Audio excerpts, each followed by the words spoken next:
Hello and welcome to the launch broadcast for They Go Up So Fast, Rocket Lab's 19th Electron mission. It is Tuesday, March 23rd here in Auckland, New Zealand, where we're joining you from Rocket Lab's Mission Control Centre. We're in the final minutes of the countdown to liftoff from Launch Complex 1, currently scheduled for 11:30 New Zealand time. My name is Muriel Baker and I'm the Senior Communications Advisor here at Rocket Lab. And I'm Scott Moeller. I'm the Propulsion Engineering Manager in the Propulsion Development Department for the Electron's 3D printed Rutherford engines, and I am thrilled to be joining you for another Electron launch. Today's mission is a special one, as it will tip us past 100 satellites deployed for our incredible customers. With 6 satellites on board, plus our very own Photon spacecraft, today's deployment sequence will take place in 2 parts. First, Electron's Photon spacecraft will act as a kickstage to deploy 5 satellites to a 550-kilometer circular orbit. Then, we'll use Photon's Curie engine to lower the spacecraft's orbit to 450 kilometers for the final customer deployment. From there, Photon will remain on orbit to build flight heritage ahead of an exciting mission to the moon for NASA this year. But more on that later. We're proud to be welcoming some repeat customers onto Electron again for this mission, and we're also excited to work with some new ones. One of the repeat small-sat operators and the first payload manifested for this launch is Earth observation company BlackSky. Their Gen 2 spacecraft will become part of a constellation to deliver real-time global monitoring from space for public and private organisations. We've also got 3 Australian small satellite operators on board Electron today. The first is from Fleet Space in South Australia, who first flew on Electron in 2018 on our It's Business Time mission. Fleet Space are building out an Internet of Things constellation in low Earth orbit, which their Centauri 3 6U nanosat on this mission will soon join. This satellite will also support the 2023 Seven Sisters mission out of Australia that will investigate new resource exploration techniques for Earth, the Moon and Mars in support of NASA's Artemis program. The next Australian spacecraft is the Myriota 7 satellite, another Internet of Things smallsat. Myriota's mission is to provide access to data from anywhere on Earth for those working in the utilities, transport, and logistics space. The third Australian satellite is the M2 satellite built by the University of New South Wales Canberra Space. Working with the Royal Australian Air Force for this mission, M2 will bring together technologies that cover Earth and marine observation, quantum computing, artificial intelligence, and communications. Other satellites on this mission include the very hatchling 1U CubeSat from CareWeather, a company focused on saving lives through better forecasting of Earth's extreme weather. And last but not least, we have an experimental CubeSat from the U.S. Army's Space and Missile Defense Command, or SMDC, flying on Electron today. Now, there's also one more payload on this mission that we're very excited to tell you about. We have a Rocket Lab Photon spacecraft on board. This will be the second of our in-house built customizable satellites launched on Electron, and we've named this one Pathstone. Like Photon First Light before it, Pathstone will first perform its usual kickstage responsibilities of deploying our customer satellites, before making the switch to Photon mode and carrying on with its own mission in low Earth orbit. Here to tell us more about the Photon on this mission is Jane McNichol in our Rocket Lab Long Beach headquarters. It's great to see you, Jane.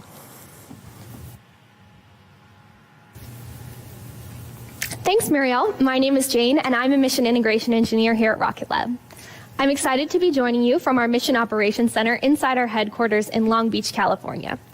It's from our production complex here on the West Coast, where our team produces more than 130 Rutherford engines and guidance and avionics hardware for our Electron rocket every year.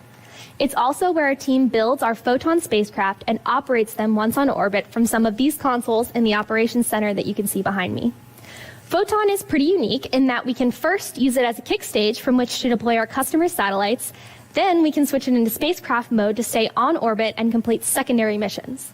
Essentially, it performs 2 functions. First, as part of the launch vehicle, then second, on its own as a standalone spacecraft. After Photon has deployed all customer payloads on today's mission, it will remain on orbit to build flight heritage for hardware and subsystems ahead of our mission to the moon for NASA later this year. The Photon Pathstone launching today has several updated subsystems from Photon First Light, launched in August 2020. The primary technical and risk reductions and goals for Photon Pathstone will be to advance test the flight computer, test GNC algorithms and flight software updates, conduct radio and Doppler ranging testing, and also validate our own in-house built solar panels. All that testing will be used to inform our most complex spacecraft mission yet, the Capstone mission, which will see Rocket Lab place a satellite into lunar orbit for NASA. Capstone will serve as a precursor for Gateway, a moon orbiting outpost that is part of the Artemis program to return humans to the lunar surface. Today's launch is another step towards this thrilling mission that our team can't wait to see launched later this year. They're counting down the minutes to liftoff, and I'm eager to go join them, so I'm going to hand it back to you in Mission Control. Thanks, Jane. Right now, we're at about T-minus 12 minutes and coming up to the go-no-go poll run by our launch director with our launch operators. That's due to begin shortly, so let's listen in now to Mission Control.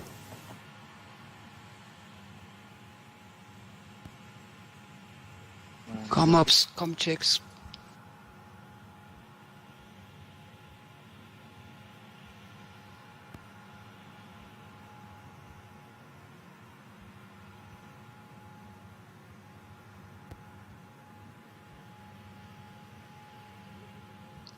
All right, and all stations LD on mission court at this time. We are proceeding with the go, no-go sequence, number 43. Stage, there you go. Stages go. Avionics. Avionics is go. Avionics up. Avionics up is go. GNC. GNC is go. Beacon. Beacon is go. T1. T1 is go. GC. GC is go. PLS. PLS is go. RSO. RSO is go. MET. MET is go. MM. MM is go. LDSUP. LDSUP is go. And exec. Exec is go. Stations LD on mission. The go, no-go sequence is now complete. We are currently T-minus 11 minutes, 17 seconds and counting. I can confirm we're go for terminal count at T-minus 10 minutes. Be advised from this time onwards, the 3-word hold procedure is in effect.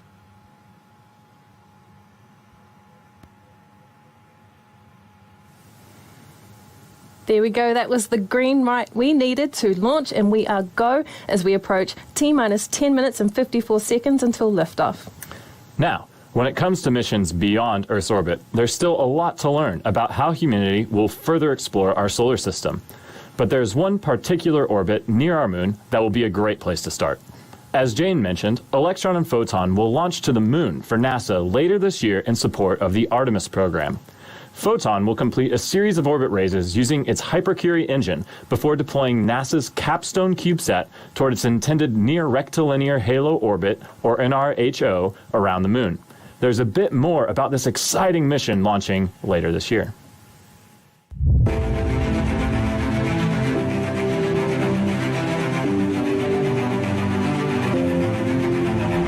Rocket Lab is supporting NASA's mission to return humans to the moon. Launching on Electron this year, NASA's Capstone cislunar satellite will orbit the moon, serving as a pathfinder for Gateway, a moon-orbiting outpost that is part of NASA's Artemis program to return humans to the lunar surface. Capstone's mission is to refine our knowledge of the dynamics of a unique halo-shaped orbit, paving the way for people to follow. The near rectilinear halo orbit, or NRHO, has an unobstructed view of Earth at all times, and also enables communications coverage of the lunar South Pole, the destination of NASA Artemis astronauts. Most Rocket Lab missions to date have deployed spacecraft to an orbit around 500 kilometers above Earth. But this mission will see us go a little bit further than usual, some 384,000 kilometers further. To get there, Electron will launch Capstone to an initial low Earth orbit.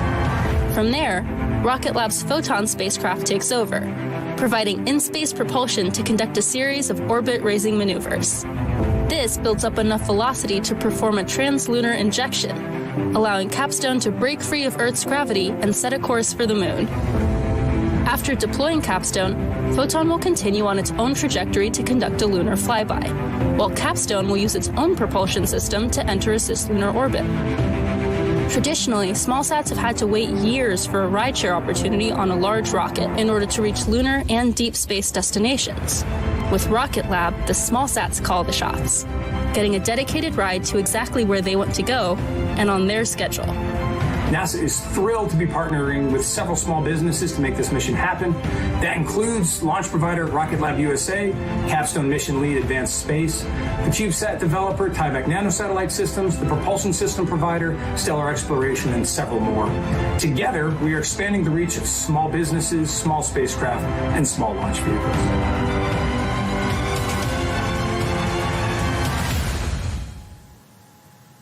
We can't wait to fly Capstone later this year, but for now we're just about 7 minutes away from our next launch, so let's check out the views of Electron on the pad down at LC-1. Understood, thank you.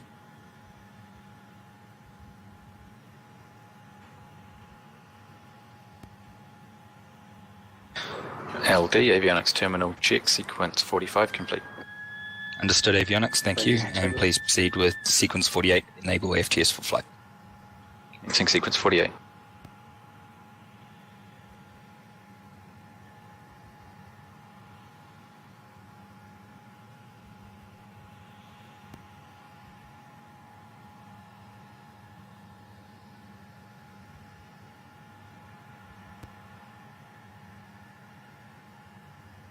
AFTS is green and enabled for flight.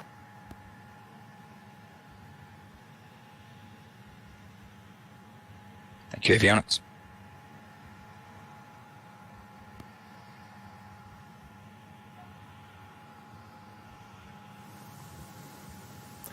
Earlier this month, we made a pretty big announcement. How big? 40 meters big, to be precise. We confirmed that a new, larger vehicle, Neutron, will be joining the Rocket Lab family. The medium-lift Neutron rocket will be a two-stage vehicle that stands 40 metres or 131 feet tall, with a 4.5-metre fairing diameter and a lift capacity of up to 8,000 kilograms to low Earth orbit. Neutron's 8-ton lift capacity makes it the ideal launch vehicle to deploy satellites into batches to specific orbital planes, creating a more targeted approach to building out mega constellations. But just like Electron, Neutron is designed to lift payloads beyond low Earth orbit too. With a payload capacity of 2,000 kilograms to the Moon and 1,500 kilograms to Mars and Venus, Neutron will be able to enable important science missions beyond our own planet. Neutron will initially be designed for satellite payloads, but will also be capable of International Space Station resupply and even human space flight missions, which is very exciting. We'll be launching Neutron from Virginia's Mid-Atlantic Regional Spaceport, located at the NASA Wallops Flight Facility, where Rocket Lab's Launch Complex 2 is located.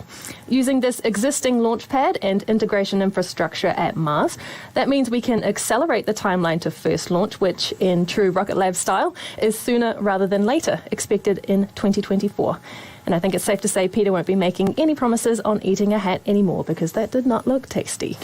No, it didn't. But for this mission, we won't have a live view from Electron once the second and third stages separate. But we will be staying on air through the coast phase as the Kickstage makes its initial pass around Earth to circularize its trajectory. About 10 minutes into this initial coast phase, our founder and CEO, Peter Beck, will be joining us for a Q&A session on Neutron, so be sure to stick around. After that, we'll come back to you with the simulation and confirmation of payload deployment, so make sure to stay with us.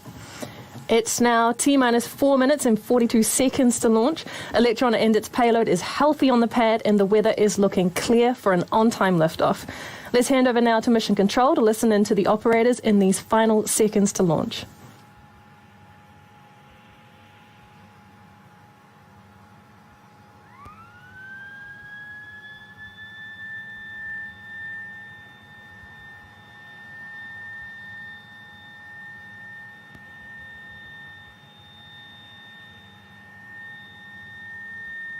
ECS is disabled, pad auto sequence is armed, pad is ready for launch. Copy GC, thank you.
Your stations, this is LD on mission. From now on, there should be no red flags on your critical LCCs. Beacon LD mission. LD beacon. Please confirm flight computer as goes green. Confirmed. And please lock the auto sequence and confirm. Locked. Stations LD on mission, we go for auto sequence start at T-minus 2 minutes. And at this time, I can confirm LD is go for launch.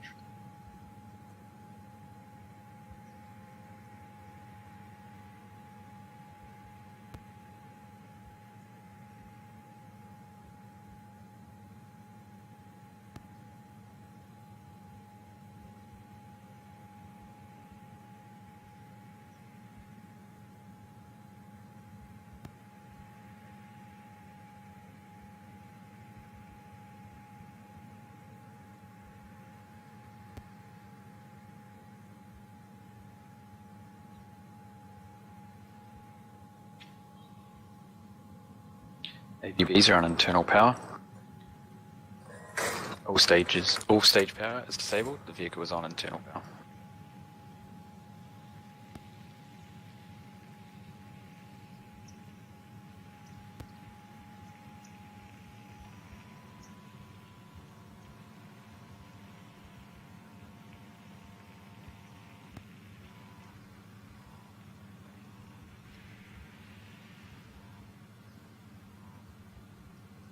LOX load is complete. System is in recirculation.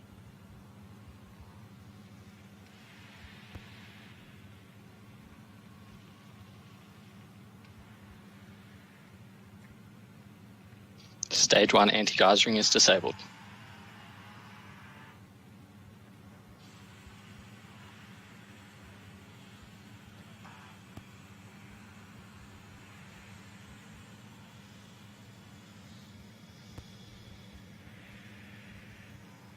Stage 1 and Stage 2 are pressed for flight. High flow engine purge is enabled.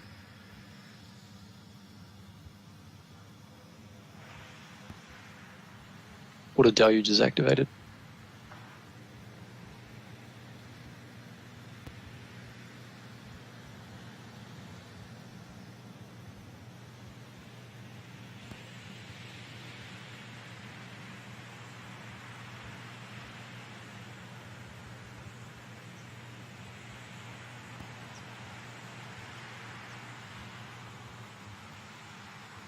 Ten, 9, 8, 7, 6, 5, 4, 3, 2.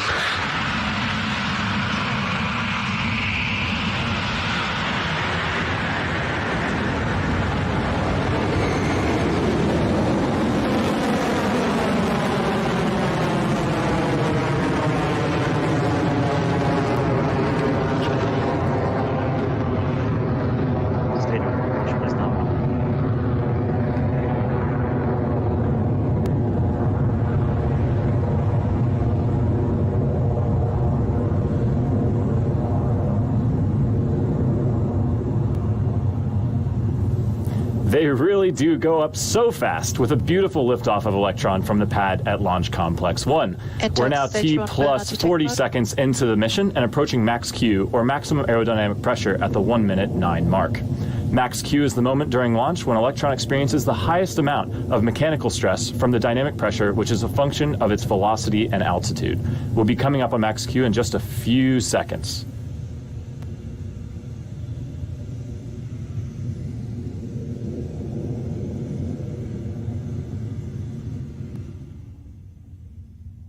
Vehicle past maximum dynamic pressure. And there's the call that we've successfully cleared max Q. All is looking good with our trajectory, and Electron is performing nominal.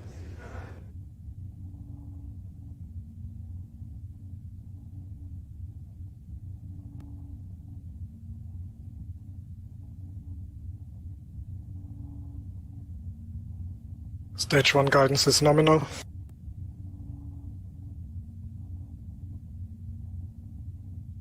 AOS Chatham Station.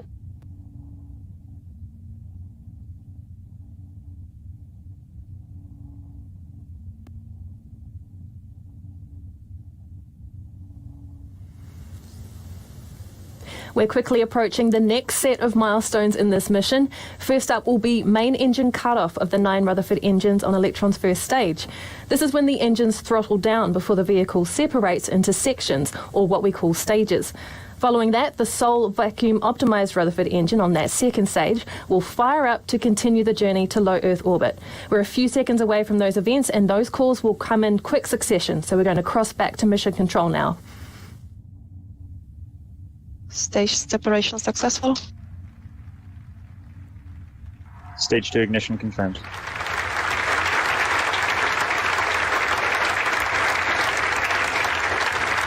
And you've seen it on your screen there. We have had a successful MECO, first and second stage separation and ignition of the Rutherford engine on Electron's second stage.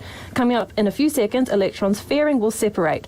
The fairing is the casing at the top of the rocket that protects the satellites as they travel through Earth's atmosphere. Fairing jettison succeeded. High voltage battery discharge. And there they go. The fairing has cleanly separated and fallen away from Electron, which is continuing on a nominal trajectory. Stage 2 guidance is nominal.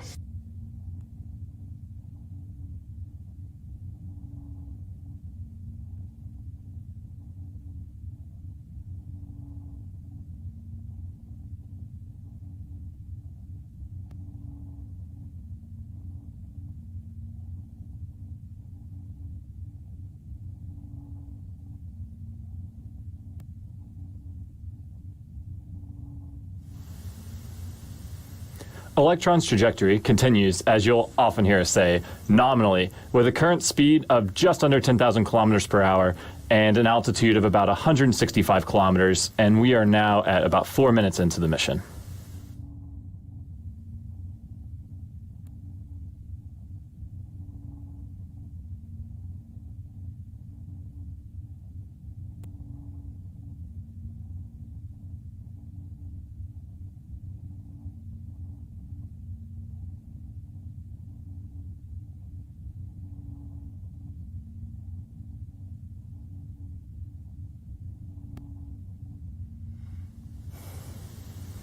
Some absolutely stunning views of Earth from Electron's Stage 2 camera. The journey toward low Earth orbit is going smoothly so far, and we're about a minute away from battery hot swap.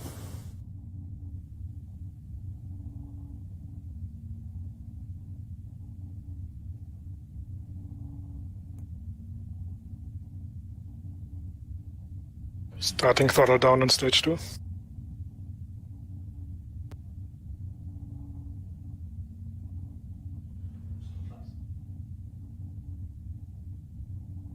Stage 2 propulsion remains nominal.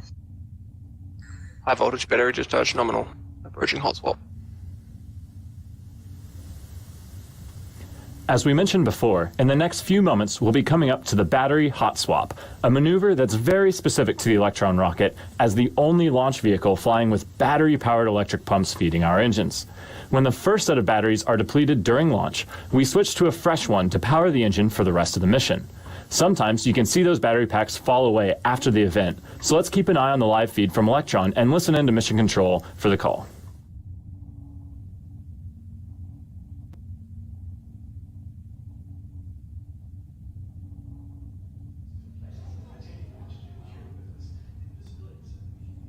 Battery jettison confirmed. Propulsion remains nominal. And there we go, that's confirmation that the battery hot swap was performed successfully on Electron, and propulsion continues to look good for the rocket's second stage Rutherford engine. We're just a few minutes away from orbital insertion and kickstage separation on this mission. Electron is currently travelling at over 15,000 kilometres an hour and at an altitude of 276 kilometres above us.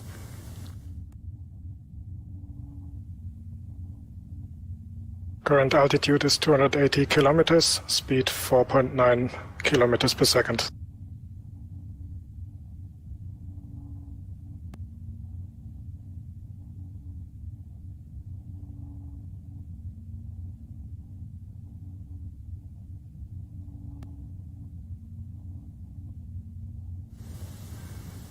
If you're just joining us, we have had a successful liftoff of our They Go Up So Fast mission. About 2.5 minutes into flight, we had main engine cutoff, stage separation, and stage 2 ignition. We're coming up on separation of the kick stage at around T plus 9 minutes.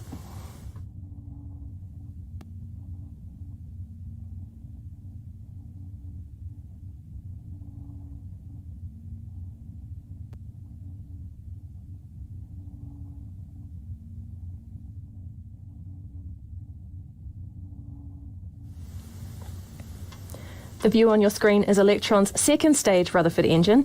This engine is the same as the 9 engines that lift Electron off the pad, but with an extended engine nozzle for optimized performance in the vacuum of space. We are looking good for SECO or second engine cutoff shortly.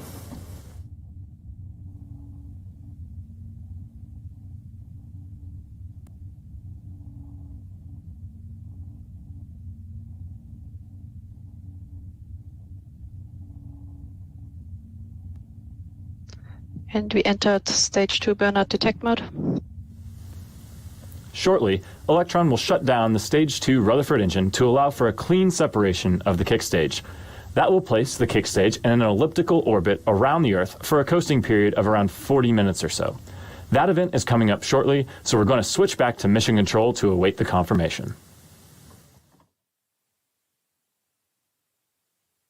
Stage 2 guidance is in terminal, 10 seconds remaining.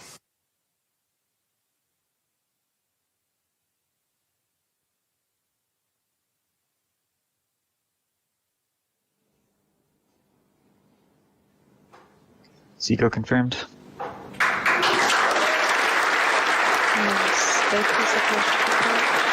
Transfer over to Capstone.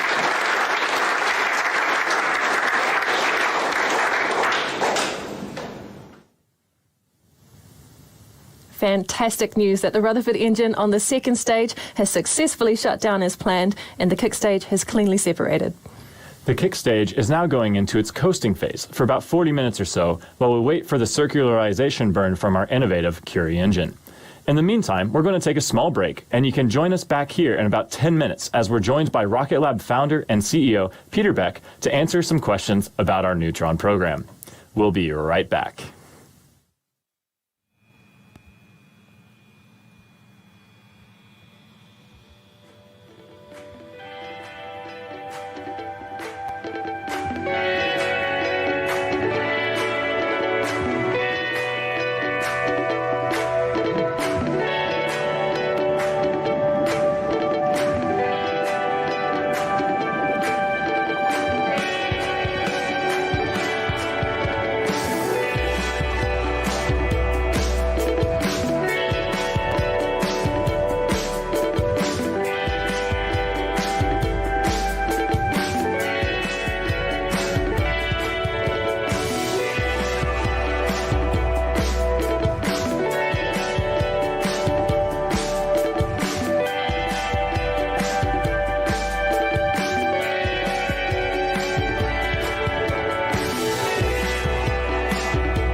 Hello again, welcome back, and thank you for joining us for this 19th Electron mission.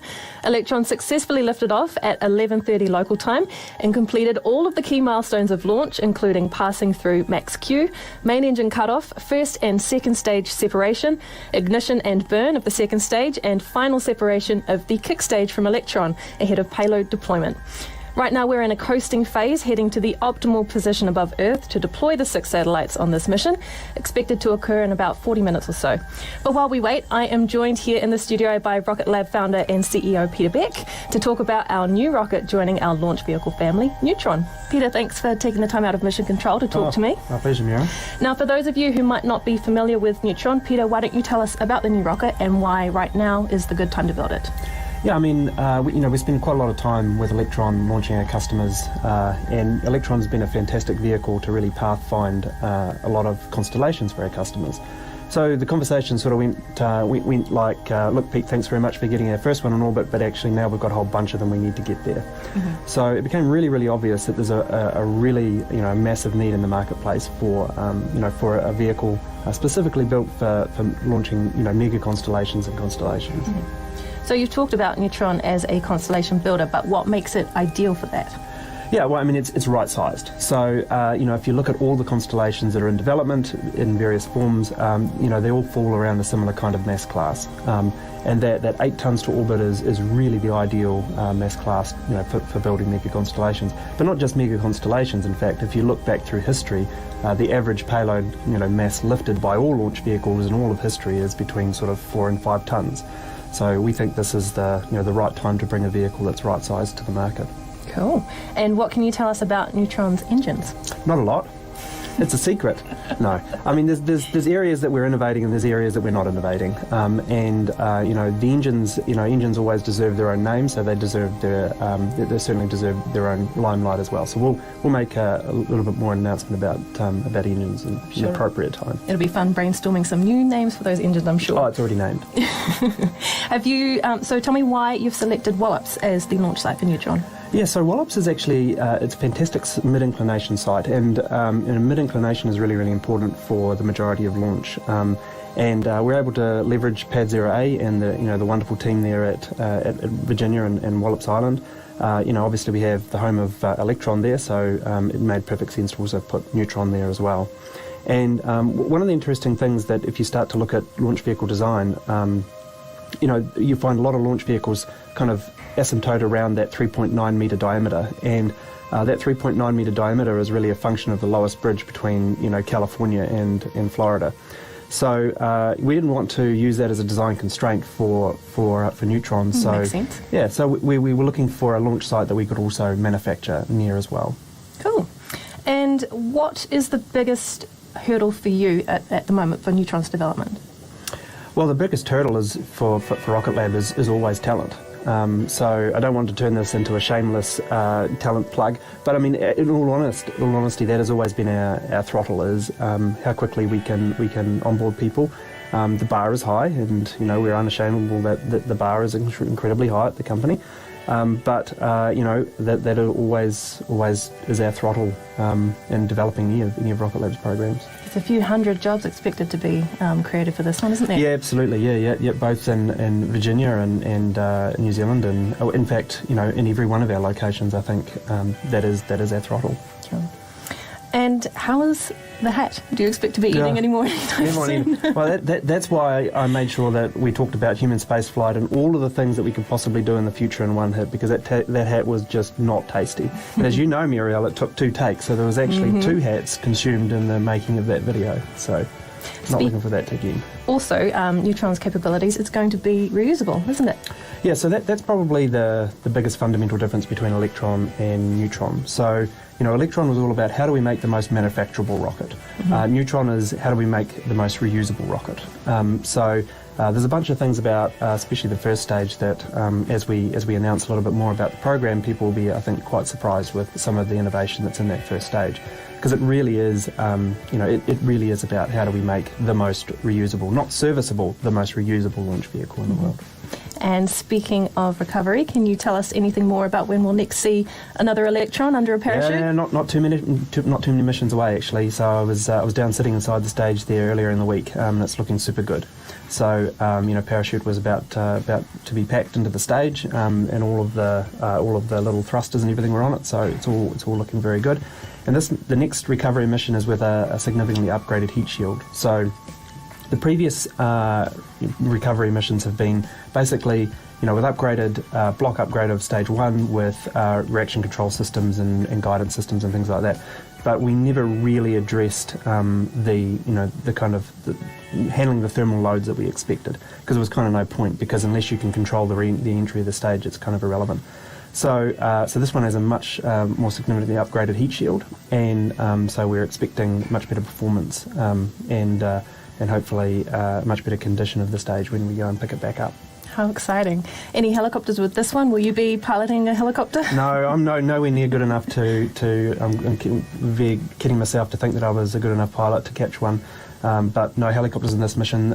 Basically, we're going to splash them down in the ocean until such a point as actually the stage is what we would consider completely reusable. At that point, we'll bring in that extra element of logistics with helicopters. Very nice. Hey, thank you, Peter, so much for joining me here. It's such an exciting time to be part of the team, and I personally can't wait to be front row and centre to watch Neutron launch from Virginia. Yep, no, it'll be great. Thanks very much. Now, back to the mission at hand, of course. We have another 40 minutes or so to go until the first payload deployment for They Go Up So Fast. This coasting graphic will keep us on track for where above the world is the Kickstage, and we'll be back on your screens as we gear up for that first deployment, so see you shortly.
Hey, and welcome back. Thank you for joining us for the 19th Electron mission.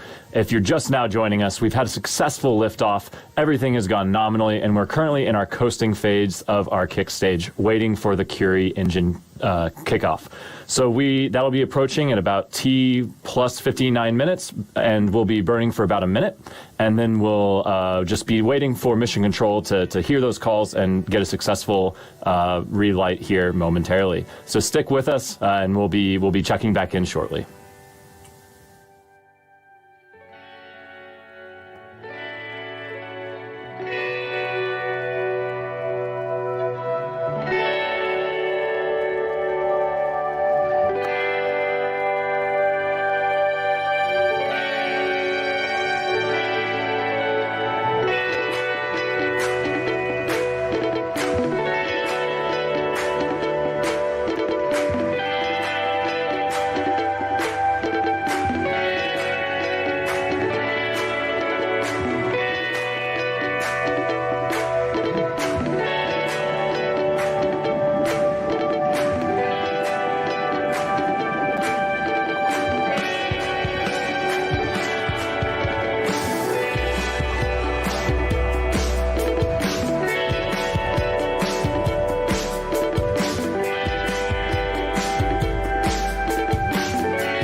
Hello and welcome back to Rocket Lab's mission. They go up so fast.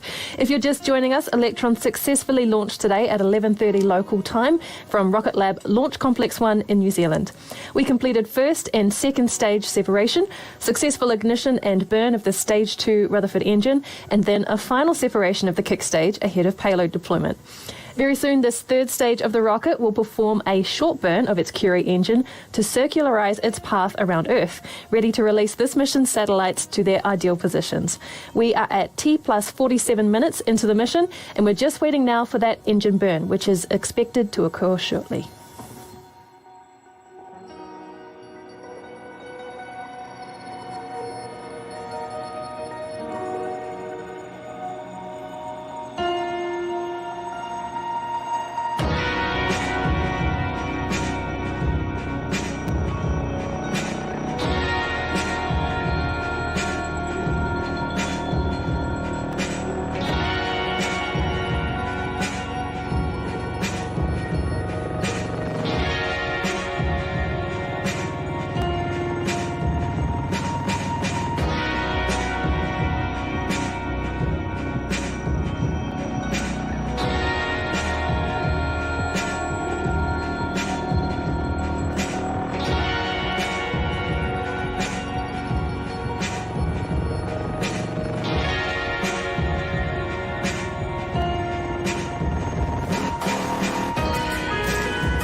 alternate mission confirmed.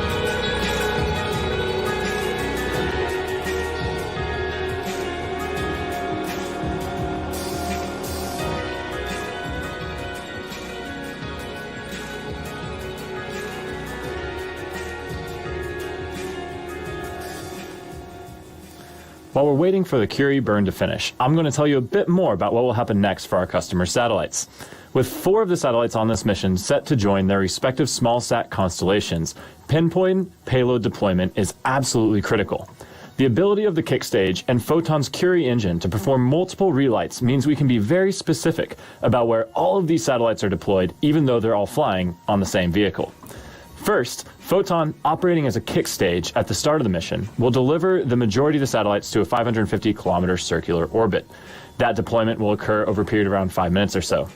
Then, with a short burn of the Curie, Photon will actually lower its altitude 100 kilometers closer to Earth to deploy the final payload to a 450-kilometer orbit.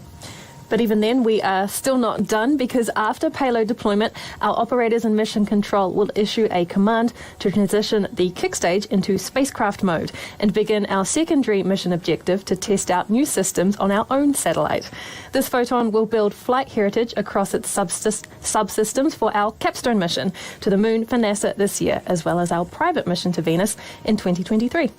We've got some new and exciting technology to demonstrate on Photon this time, including deep space radio capability, sun sensors and star trackers, and an upgraded reaction control system for precision pointing in space.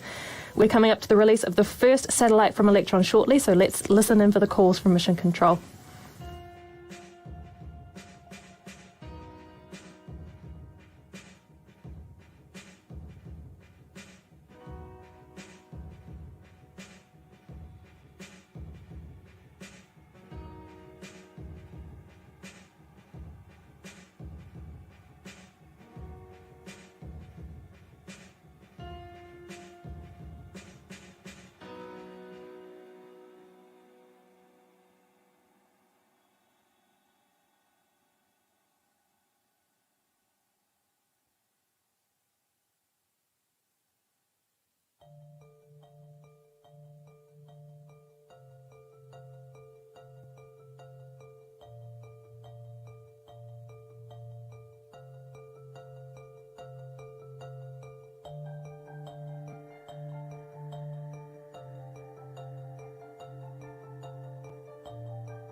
So we've had confirmation that the first satellite has been deployed from Electron, the M2 smallsat from the University of New South Wales, Canberra Space in Australia.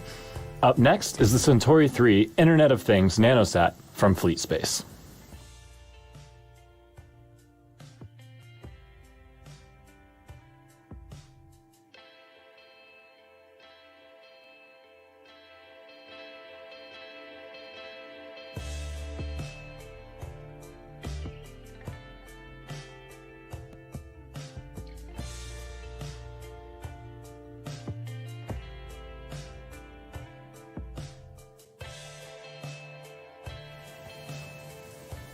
And there we go. We have confirmation of another successful deployment, this time for Fleet Space. 2 down, 3 to go at this orbit. The Viri Hatchling 1U CubeSat from CareWeather is up next. CareWeather is focused on saving lives through better forecasting of Earth's extreme weather.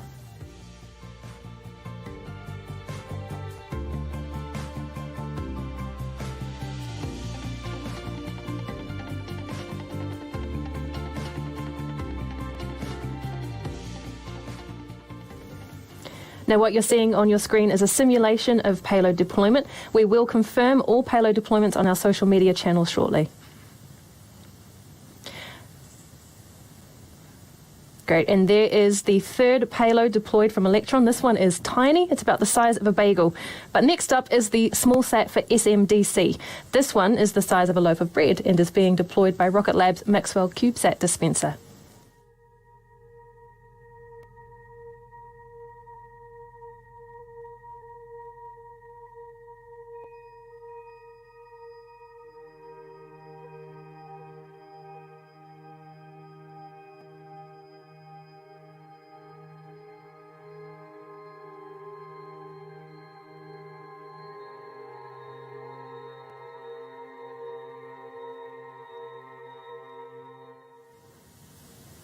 And as you can see in the simulation, the payload from the U.S. Army's SMDC has been deployed to its 550-kilometer low Earth orbit.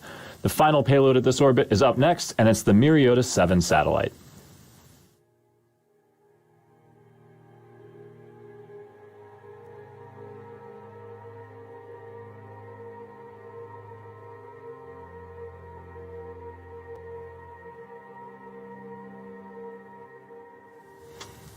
We are just waiting now for the deployment of the Myriota satellite.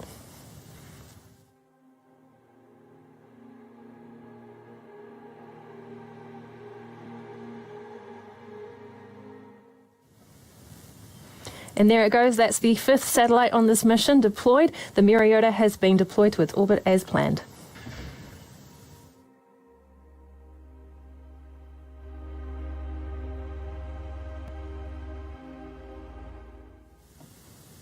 Congratulations to all of our mission partners so far, and let me be the first to welcome you to your new home in orbit above the Earth.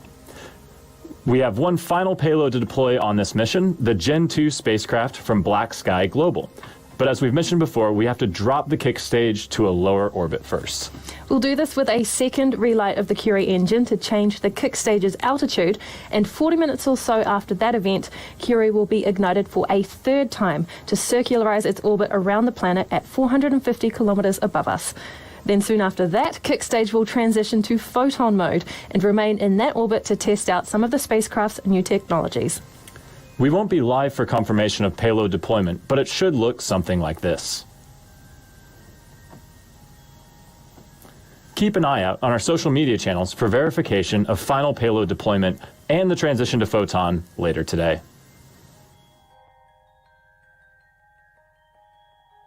Now, before we close out the webcast, I want to remind you that we are still actively recruiting for over 90 roles across the Rocket Lab team. So if you've ever wanted a career in space, there is no better time than now. Head to rocketlabusa.com for more information. And a huge congratulations to the entire Rocket Lab team on reaching this awesome milestone of over 100 satellites on orbit. And a huge thank you, of course, to our mission partners for choosing Electron to fly on your mission. And a final thanks to you for joining us for this launch. I'm Uriel Baker. And I'm Scott Moeller. This is Rocket Lab Mission Control, signing off.